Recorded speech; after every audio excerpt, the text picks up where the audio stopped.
What's going on, guys? Let's cover the reasons of why I switched from a semi to a hot shot. Now, there are 5 reasons.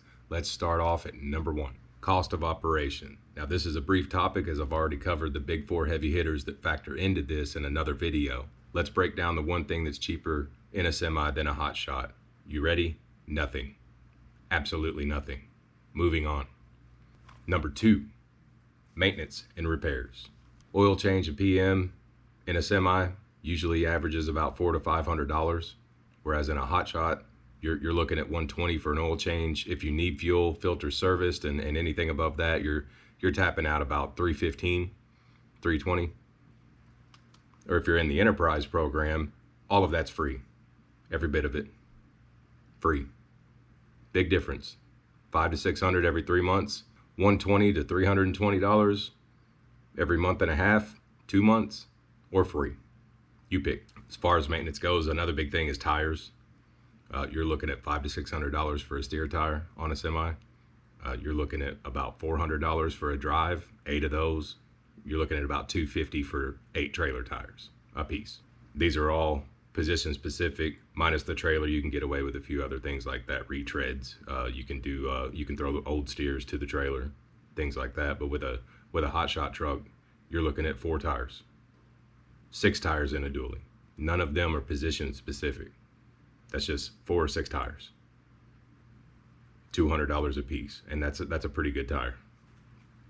Think about your roadside as far as breakdowns go.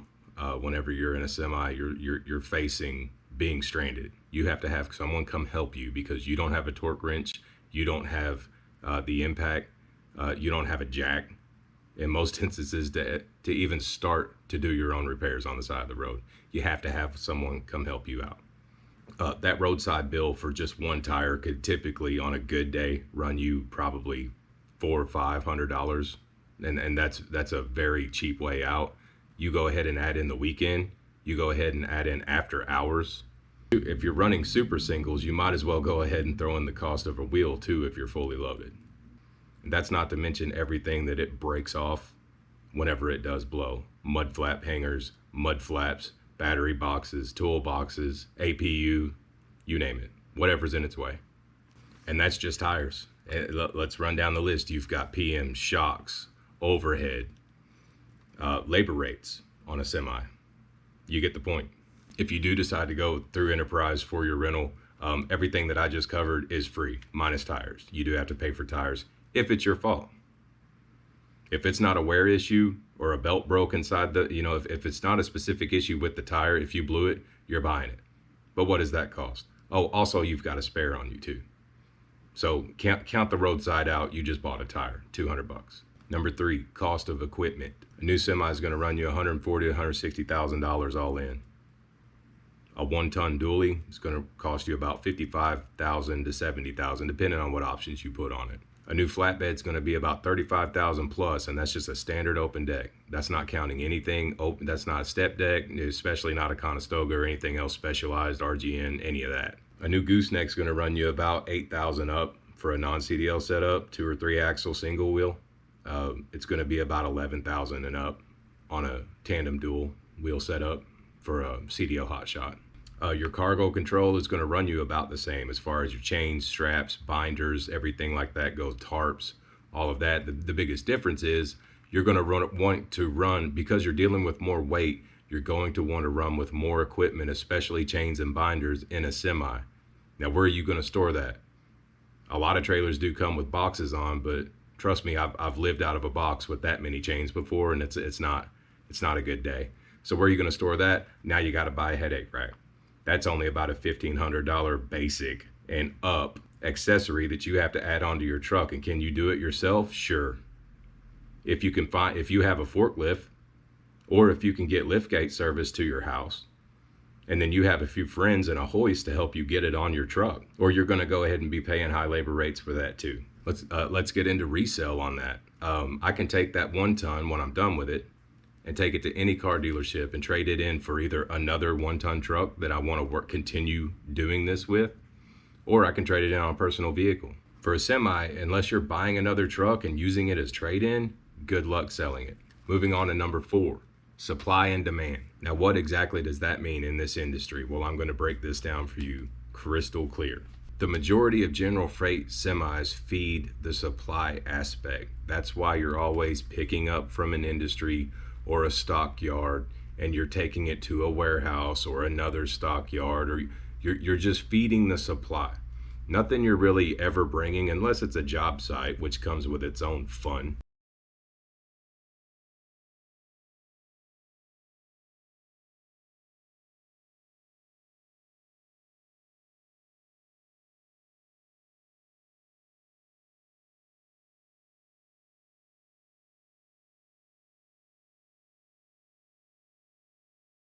You're really just feeding stock.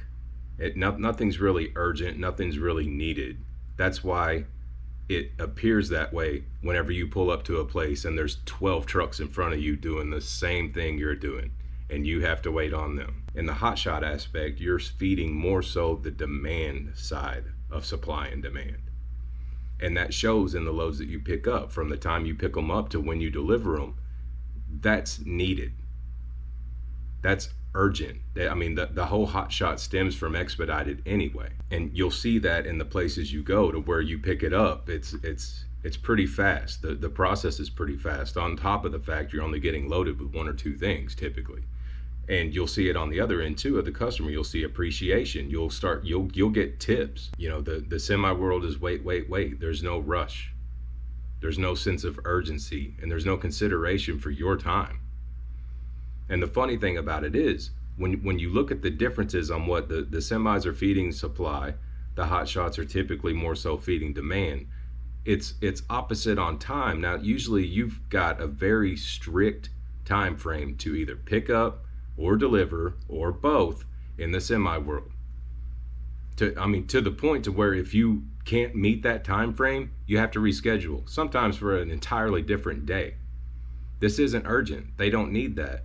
But the time frames are so strict, and when you do show up, now you're standing in line with everyone else that's there until and you're at the leisure of the company. Whenever they feel like getting to you, they'll get to you.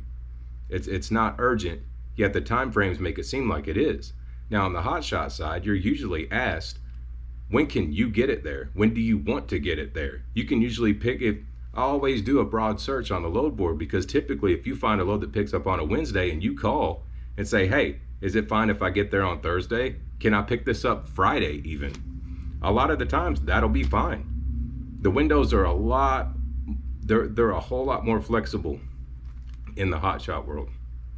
And people are willing to work with you. Why? Because they need what you're bringing them. It's not stock. You're bringing them items that were ordered for a reason. My final point, number 5, earning potential. The earning potential starting out on the boards for general freight, whether you're hotshot or semi, without contracts, without a specialized setup, is roughly the same. That's right, roughly the same in a hotshot, if not more. You know, you say that, how can that be? I've searched the loads, and in the search that I made, there was over 1,000 loads for a full-blown semi truck, but there was only about 40 loads for a hotshot. Well, out of those 1,000 loads that you were looking at for a flatbed, I mean, how many did you scroll through? You'll scroll for hours, days, trying to sort through the garbage to find something worth hauling. And then not only once you find something that's actually worth pulling, now you got to worry about where it goes, because that's your final destination. To whereas with a hotshot, you're not worried about a final destination. By the time you get to your original final destination, you've already got 2 or 3 loads on it. Now, instead of ending at that city, you're passing through. And that's a key, because there's a lot of places you'll go to in a hotshot that you wouldn't touch in a semi, like Denver. I'll pass through Denver all the time. Salt Lake City, these are typically dead zones, but they're also now on the way to somewhere else. You're like a bus in a hotshot. You're constantly dropping off and picking up. You're leapfrogging your position the entire time you're out. To whereas in a semi, once you get to where you're going with that load, you're running at a cost. You're running at a loss as soon as you go to pick up your next load. There's nothing else on your trailer. You can say that load pays all at once, even if it's only 20 miles away. Something only 20 miles away adds up in a 7-day week to 140 miles out of your route. Those aren't free miles. Those do cost money to run, as small as they are. So to summarize all this and wrap this up, this isn't an industry for the lazy. This isn't a retirement option. This is a grind. You have to hustle every single day. And that doesn't matter whether you're in Hotshot or semi. If you're going to do this, if you're going to throw down the money and go either under your own authority or lease onto someone, if you want to be an operator and do this, you cannot be lazy. You will fail. It's inevitable. You will fail. This is not a plan to be home more. This is a plan to grow a business. I'm not trying to run anybody off by that, but I'm letting you know the reason that a lot of people fail is because they do not go. This isn't a get rich quick plan. You can make great money, but you will have to earn it. So that's it for this one, guys. I hope that kind of opens up the eyes a little bit of people that are thinking to kind of springboard off of Hotshot into semi, or maybe that's why you got into this the first place, was to graduate up to the big leagues. It's not all what it's made out to be. You can do very well in the Hotshot industry and cut your expenses in half. If you're new to the channel and this is your first video, guys, don't forget to subscribe. Don't forget to comment down below. Let me know what you think about this. Let me know what questions you have about this, and I'll get to them as soon as I can. Until next time, guys, we'll see you later.